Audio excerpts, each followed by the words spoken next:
बिस्मिल्लाहिर्रहमानिर्रहीम। अस्सलामु अलैकुम दोस्तों आप इस वक्त देख रहे हैं हमारा यूट्यूब चैनल स्वीट इस्लाम। दोस्तों आज की वीडियो इन भाइयों के लिए है जिनकी शादी होने वाली है या हो चुकी है। दोस्तों आज की वीडियो का मौजू है बीवी से हम्बिस्तरी करने का इस्लामी तरीका। दोस्तों मियाँ बीवी के ताल्लुक से कुछ ऐसे मसाइल हैं जिनका जानना बहुत ज़रूरी है, मगर हम नहीं जानते क्योंकि दीनी किताबें हम पढ़ते ही नहीं और आलिम दीन से पूछने में हमें शर्म आती है। मगर अजीब बात है कि मसला पूछने में तो हमें शर्म आती है, मगर वही गैरत इस वक्त मर जाती है जब दूल्हा अपने दोस्तों को और दुल्हन अपनी सहेलियों को पूरी रात की कहानी सुनाते हैं। मसला याद रहे कि शादी से पहले मियाँ बीवी और औलाद के हकूक़ के मसाइल सीखना फ़र्ज़ है।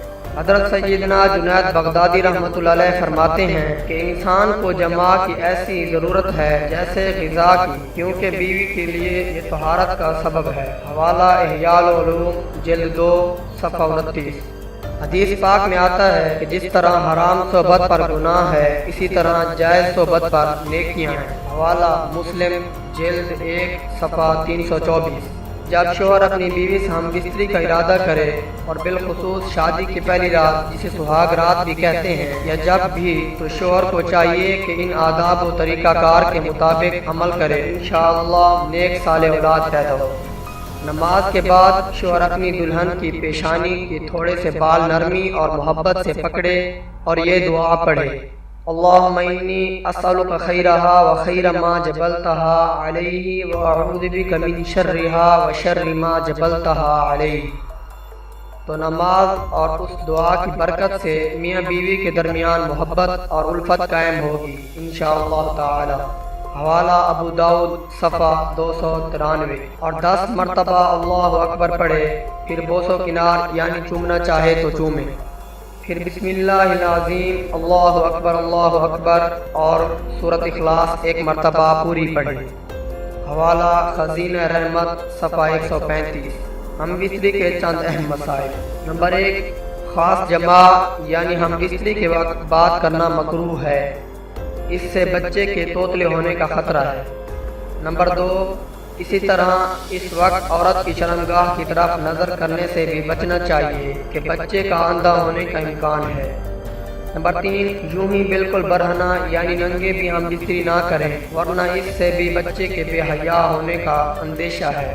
हवाला फतावा रिज़विया जिल्द 9 सफ़ा 46।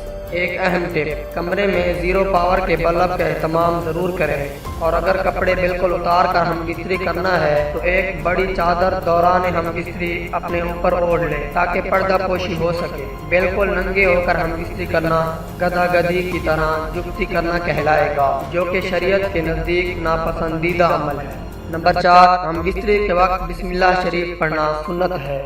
नंबर 5, औरत के अंदर मर्द के मुकाबले 100 गुना ज़्यादा शहावत है, मगर इस पर हया को मुसल्लत कर दिया गया है। तो अगर मर्द जल्दी फारिग हो जाए तो फौरन अपनी बीवी से जुदा ना हो, बल्कि कुछ देर ठहरे फिर अलग हो। हवाला फतावा रिज़विया जिल्द 9 सफ़ा 183। नंबर 6, जमा के वक्त किसी और का तस्वर करना भी गुनाह है। नंबर 7, जमा के लिए कोई वक्त मुकर्रर नहीं, हाँ बस इतना ख्याल रहे कि नमाज फौत न होने पाए, क्योंकि बीवी से भी ऐसे वक्त में सोहबत करना कि नमाज का वक्त निकल जाए हराम है। हवाला फतावा रिज़विया जिल्द 1 सफ़ा 584। नंबर 8, मर्द का अपनी औरत की छाती को मुंह लगाना जायज़ है, मगर इस तरह के दूध हलक से नीचे ना उतरे, ये हराम है। लेकिन ऐसा हो भी गया तो तौबा करे, मगर इससे निकाह पर कोई फ़र्क नहीं आता।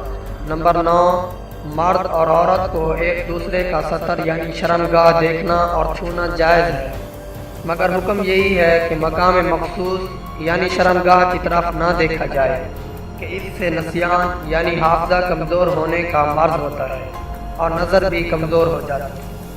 नंबर 10, हम्बिस्तरी से फरागत के बाद मर्द और औरत को अलग अलग कपड़े से अपना सतर साफ करना चाहिए, क्योंकि दोनों का एक ही कपड़ा इस्तेमाल करना नफरत और जुदाई का सबब है। हवाला कीमियाए सआदत सफ़ा 265। आजकल के जदीद दौर में टिश्यू का इस्तेमाल निहायत आसान और मुफीद है। घर में एक पैकेट टिश्यू का ज़रूर रखें। नंबर 11, اگر کوئی ہمبستری سے انزال یعنی منی خارج ہونے کے بعد دوسری مرتبہ صحبت کرنا چاہتا ہے تب بھی 70 یعنی شرمگاہیں لازمی دھو لیں اور کچھ وقفہ دیں، بلکہ بہتر یہ ہے کہ وضو کر لیں ورنہ ہونے والے بچے کو بیماری کا خطرہ ہوتا ہے۔ نمبر 12، جماع کے بعد لڑکے کی پیدائش کا ارادہ ہے تو عورت کو فوراً دائیں پہلو کروٹ لیٹنے کا حکم دیں کہ اگر نطفہ قرار پا گیا تو انشاءاللہ لڑکا ہی پیدا ہو، اور اگر لڑکی کی پیدائش کا ارادہ ہے تو عورت کو بائیں پہلو کروٹ لینے کا کہیں اور عورت فوراً بائیں کروٹ لے لے اور کچھ دیر لیٹی رہے تو انشاءاللہ لڑکی پیدا ہوگی، اور اگر اولاد کے حصول کا ارادہ نہیں تو مباشرت میں انزال کے فوراً بعد عورت سیدھی کھڑی ہو جائے۔ حوالہ مجربات یوسف صفحہ 42۔ نمبر 13، ہم بستری کے کچھ دیر بعد مثلاً کم از کم آدھا گھنٹہ بعد غسل کر لیں، اس میں صحت و تندرستی بھی ہے اور مرتے وقت حضرت سیدنا جبرائیل علیہ السلام کی زیارت بھی ہوگی۔ حوالہ اچھی مائیں صفحہ 22۔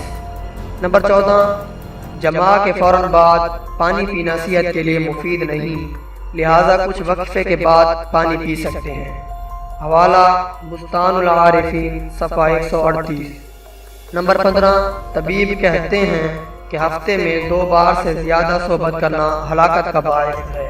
شعر کے بارے میں آتا ہے کہ وہ اپنی مادہ سے سال میں 1 مرتبہ ہی جماع کرتا ہے اور اس کے بعد اس پر اتنی کمزوری لاحق ہو جاتی ہے کہ اگلے 48 گھنٹے تک وہ چلنے پھرنے کے قابل نہیں رہتا۔ 48 گھنٹے کے بعد جب وہ اٹھتا ہے تب بھی لڑکھڑاتا ہے۔ حوالہ مجربات یوسف صفحہ 41۔ نمبر 16، عورت سے حیض کی حالت میں صحبت کرنا جائز نہیں، اگرچہ شادی کی پہلی رات ہی کیوں نہ ہو، اور اگر کوئی اس کو جائز جانے تو کافر ہو جائے گا۔ یوں ہی اس کے پیچھے کے مقام سے صحبت کرنا بھی سخت حرام ہے۔ حوالہ بہار شریعت جلد 2 صفحہ 78۔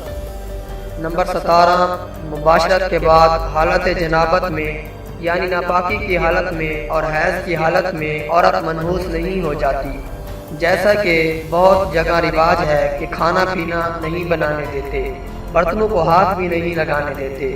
یہ جہالت ہے، بلکہ اس کے ساتھ سونے میں بھی حرج نہیں۔ ہاں، عورت کا حالت حیض میں اگر شہوت کا خطرہ ہو تو الگ سوئے۔ حوالہ فتاوی مصطفیہ جلد 3 صفحہ 13۔ نمبر 18، قیامت کے دن سب سے بدتر مرد اور عورت وہ ہوں گے جو اپنی راز یعنی پردے کی باتیں اپنے دوستوں کو سناتے ہیں۔ حوالہ مسلم جلد 1 صفحہ 464۔